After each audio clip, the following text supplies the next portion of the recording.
இன்னைக்கு நம்ம வெள்ளை சோளத்தை வச்சு குழி பணியாரம் செய்ய போறோம். வெள்ளை சோளம் ஒரு பங்குன்னா அரை பங்கு இட்லி அரிசி, 1/4 பங்கு உளுந்து. இது மூணையும் ஒன்னா ஊற வச்சு நல்லா கழுவிட்டு ஒரு 5 மணி நேரம் ஊற வச்சு இது மாதிரி மாவை அரைச்சி எடுத்துக்கணும்.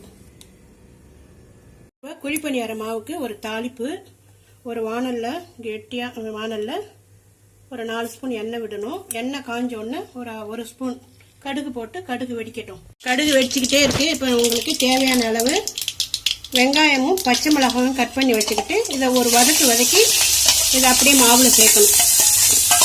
ரொம்ப வதக்க வேணாம், சும்மா ஒரு 2 நிமிஷம் ஒரு பெரட்டுனா போதும். இதை சேர்த்துட்டு நம்ம அரைச்ச மாவை வந்து ஒரு மணி நேரம் கழிச்சு நம்ம குழி பணியாரம் செஞ்சா கொஞ்சம் சாஃப்டா நல்லா இருக்கும். இதுல கருவேப்பிலை கொத்தமல்லி சேர்த்து மாவை நல்லா கலக்கணும். கேஸ் ஆன் பண்ணி இந்த குழி பணியாரம் சட்டியை போட்டுக்கிட்டு ஒரு குட்டி கொஞ்சம் எண்ணெய் விடுங்க. எண்ணெய் காயட்டும். எண்ணெய் காஞ்சிடுச்சு. இப்போ கொஞ்சமா மாவை விட்டு வேக வைக்கணும்.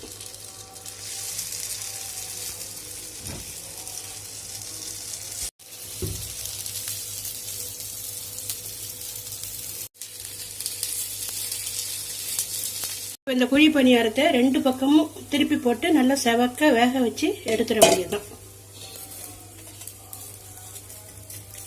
இப்போ இது சோள பணியாரம் தயாராகிடுச்சு. இதுக்கு சைட் டிஷ் புதினா சட்னி, தேங்காய் சட்னி, இல்லை உங்களுக்கு என்ன விருப்பமோ அதை செஞ்சு நீங்கள் சாப்பிடலாம்.